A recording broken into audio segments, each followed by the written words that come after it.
Halo guys, selamat datang kembali di podcast Departemen Kemajuan, tempatnya orang-orang yang pengen maju bareng gue Hasan. Dan kali ini gue mau bahas soal caranya belajar.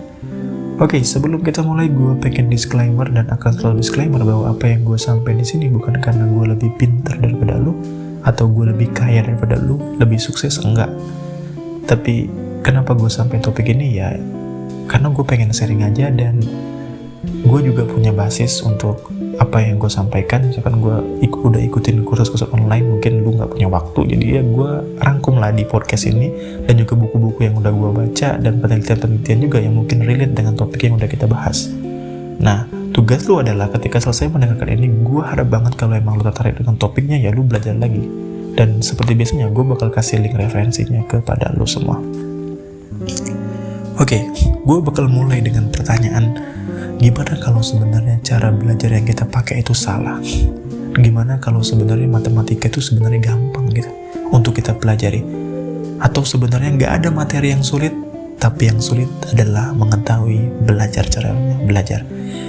Itulah yang setidaknya gue dapatkan dari kursus online yang dibuat oleh Barbara Oakley dan Dr. Terence. Jadi mereka buat kursus online di Coursera dan itu free kalau emang lu tertarik.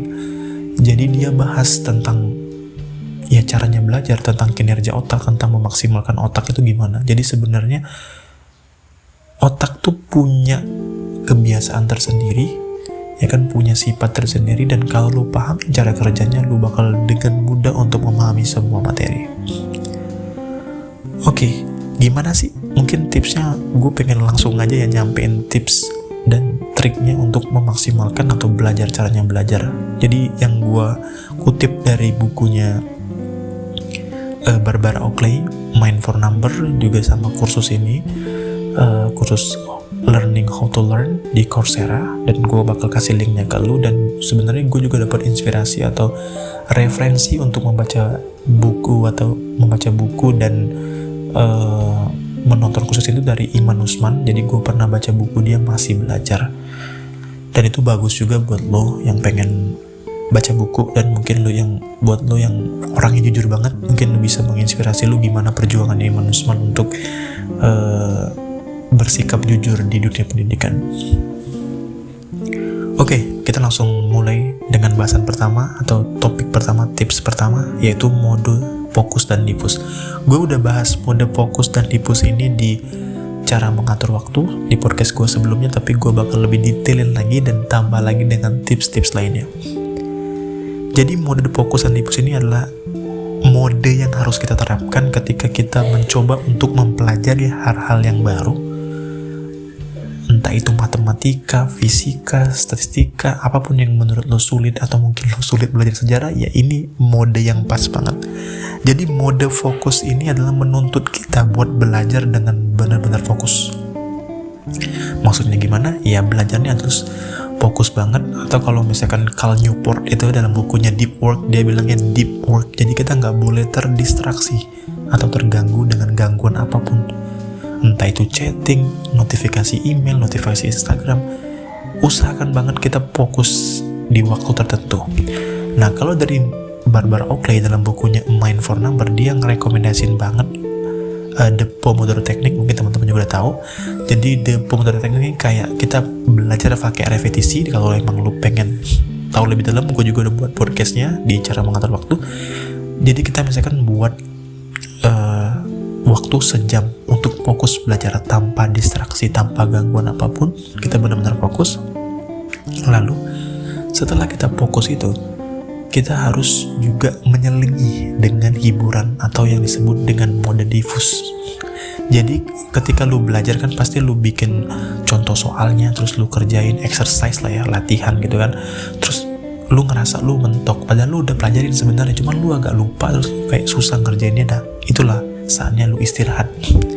Jadi istirahatnya juga bukan istirahat buat males-malesan ya. Itu terserah lu mau ngapain, pokoknya lu harus istirahat.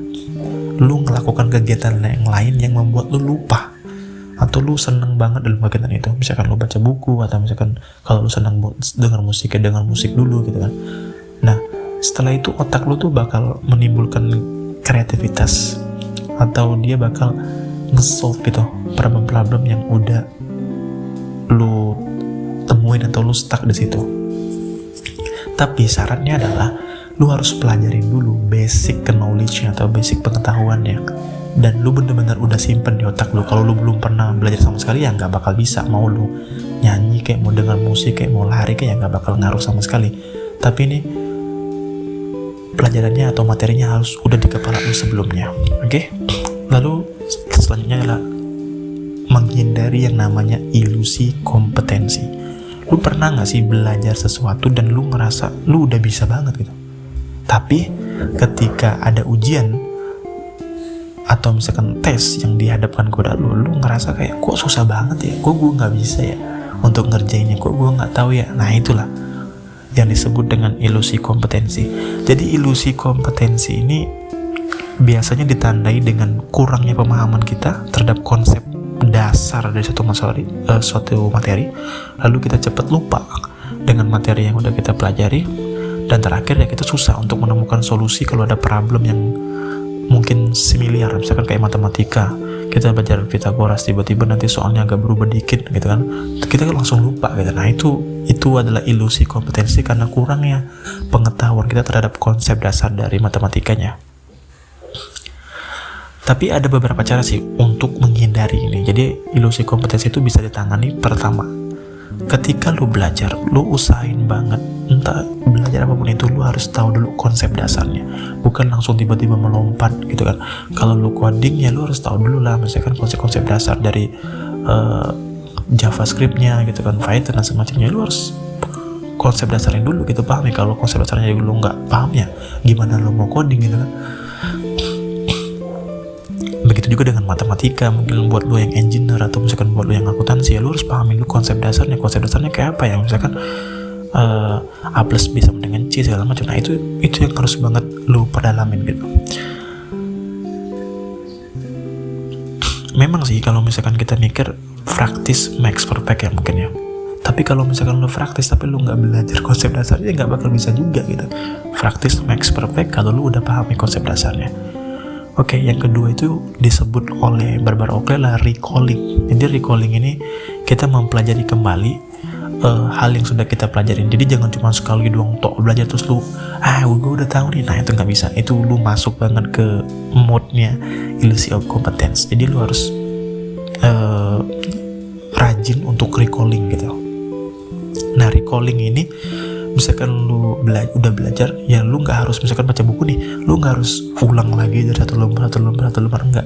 Recalling itu cukup dengan lu baca gambaran besarannya aja atau baca cepet aja, oh gini gitu kan, balik gitu kan. Yang penting baca cepet kayak kita scanning gitu kan.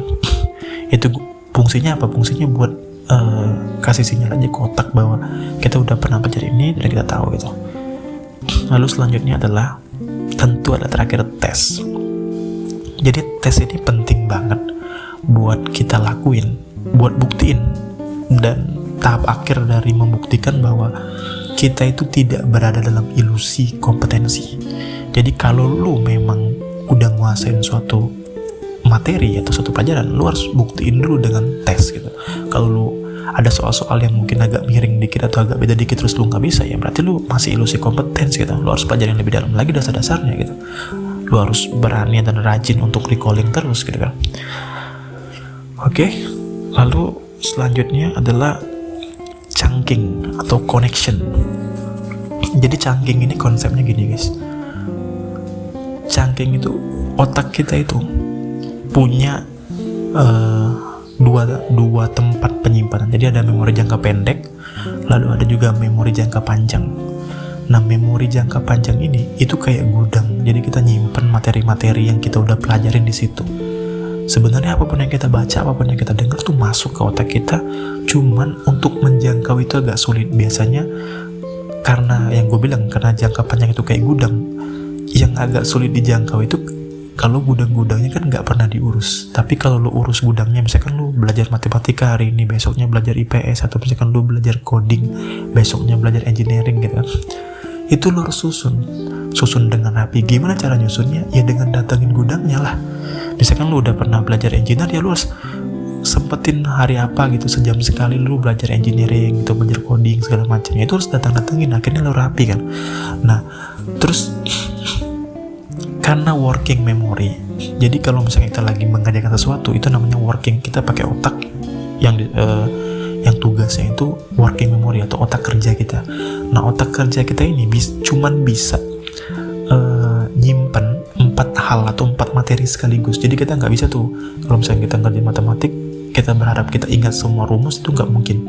Itu harus gantian. Misalkan kita mau mengingat rumus sejar genjang, ingat rumus kubus gitu kan, silinder, itu nggak bisa sekaligus. Bisanya 4 memori. Tapi kata Barbar Oakley sih bisa 8, tapi itu perlu pelatihan yang cukup mendalam dan cukup lama gitu.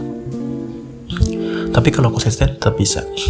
Nah jadi working memory ini misalnya gini ya, lu pernah gak sih ketika ngobrol sama orang bermacam topik, tiba-tiba lu langsung nyambung karena lu pernah baca atau pernah dengar sebelumnya. Nah itulah fungsinya chunking. Misalkan kita lagi ngomong soal politik, tiba-tiba kita tahu, oh iya nih gimana nih politik kita sekarang bla bla bla gitu. Terus kita nyambung lagi soal konspirasi karena kita udah dengar di YouTube, terus kita nyambung lagi. Padahal kita sebelumnya nggak ingat kan. Nah itulah proses chunking. Nah kenapa ya yang di pertama tadi kita bilang kita harus paham konsep dasarnya, itu kita kayak nyusun gitu kan, nyusun di etalase otak kita itu bahwa ini gue udah pelajarin ya kan, matematika udah gue pelajarin, statistik udah gue pelajarin ya kan. Terus kalau orang mau bahas prediksi, gue bakal nge-chunking atau ngambil informasi-informasi dari sini. Nah tapi ingat, lu harus recalling terus, recalling atau penyusunan materi-materi yang ada di otak lu itu biar nggak lupa gitu kan. Oke, mungkin itu guys. Jadi mungkin gue bakal simpulkan, pertama itu lu harus paham dulu ada namanya mode fokus dan mode diffus. Jadi ada saatnya lu belajar dengan sangat fokus tanpa distraksi syaratnya. Terus yang kedua, lu boleh istirahat ketika lu udah mentok atau stagnan. Dan biar lu nggak overwhelmed atau misalkan terlalu stres, ya lu atur waktu aja, misalkan 25 menit belajar fokus, terus 10 menitnya istirahat gitu kan. Istirahatnya terserah mau denger musik atau apa, lanjutnya terus kayak gitu. Jangan takut kehabisan waktu, emang kayak gitu kinerja otak lo, karena otak lo juga butuh istirahat. Lalu lanjut lagi dengan mengetahui atau menghindari yang namanya ilusi kompetensi dengan cara memahami semua konsep dasarnya dulu. Lalu setelah paham, lu terus recalling atau ingat-ingat lagi, baca-baca lagi, tapi bacanya scanning aja, nggak harus baca per detail kata gitu kan. Terus yang terakhir, lu harus tes apapun kemampuan lu. Kalau lu yakin lu bisa, kalau contoh soalnya, kerjain contoh soalnya, cari sebanyak mungkin contoh soalnya, lu kerjain, nanti baru cek jawabannya benar apa enggak gitu. Itu penting banget. Atau lu cari mentor yang udah menguasai materi itu. Lalu terakhir, lu harus pahami konsep chunking. Jadi kalau misalnya konsep chunking itu bakal berfungsi banget, kayak misalkan gue bilang working memory. Jadi working memory itu besar banget kayak gudang, dan dia bisa nampung semua informasi. Cuma yang jadi masalah adalah keinginan lu dan kerajinan lu untuk mendatangi informasi itu dan lu susun dengan bagus. Lalu terakhir adalah working memory. Lu harus paham juga bahwa working memory itu tuh bekerja dengan sangat cukup terbatas, tapi bukan yang terbatas minimal, benar-benar maksimal banget. Yang penting chunking lu bagus atau memori jangka panjang lu bagus, lu bakal dengan mudah untuk ngerjain problem yang udah lu hadapin. Oke, mungkin itu guys untuk podcast belajar caranya belajar. Dan gue harap banget juga lu tetap mau menggali lebih dalam. Gue bakal kasih link untuk kursus online-nya yang diciptain oleh Barbar Oakley dan Dr. Terence. Lu juga bisa, menurut gue rekomendasi gue baca juga sih buku A Mindful Number dan Masih Belajar karyanya Iman Usman. Dan oh ya, gue pengen kasih berita bahagia guys. Jadi selama tahun 2025 ini gue 2024 gue punya impian lah ya. Jadi sebelum 2023 gue udah nulis sudah catatan gue bahwa gue pengen banget nerbitin buku. Dan November kemarin gue ulang tahun, jadi terakhir gue 25 tahun. Dan gue ngerasa setelah gue baca-baca buku, gue inget lagi baca-bacaan gue, dan gue inget lagi perjalanan hidup gue. Akhirnya gue mutusin buat buku yang berjudul Hal Yang Harus Kamu Ketahui Sebelum Umur 25 Tahun. Jadi buku ini udah gue coba rilis sebenarnya di Google Play Book. Sekarang masih tahap checking lah dari tim Google-nya. Dan juga gue udah bikin di LinkedIn Linked. Kalau misalkan lo tertarik, lo bisa banget cek buku gue kasih linknya di bawah. Gue kasih juga link kursus yang gratis, itu yang learning how to learn. Dan juga kalau emang lo tertarik, gue juga bakal kasih link untuk bukunya Iman Usman dan Mind for Number. Oke, mungkin itu guys. Terima kasih banget buat dukungan semua pendengar Departemen Kemajuan. Podcast ini grow banget walaupun cuman setahun sekali gue ngisi. Ya gue sih harapannya punya waktu untuk bisa bikin podcast, tapi gue nggak mau bikin topik yang gue sebenarnya nggak paham. Gue juga baru belajar dan gue nggak pengen banget. Gue pengennya topiknya udah mendalam banget, dan kalau bisa benar-benar bisa dijadikan pengantar buat lo lebih paham, buat lo lebih tertarik untuk belajar tentang topik yang gue bahas.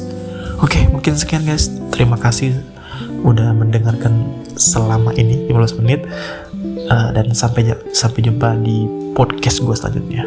Thank you.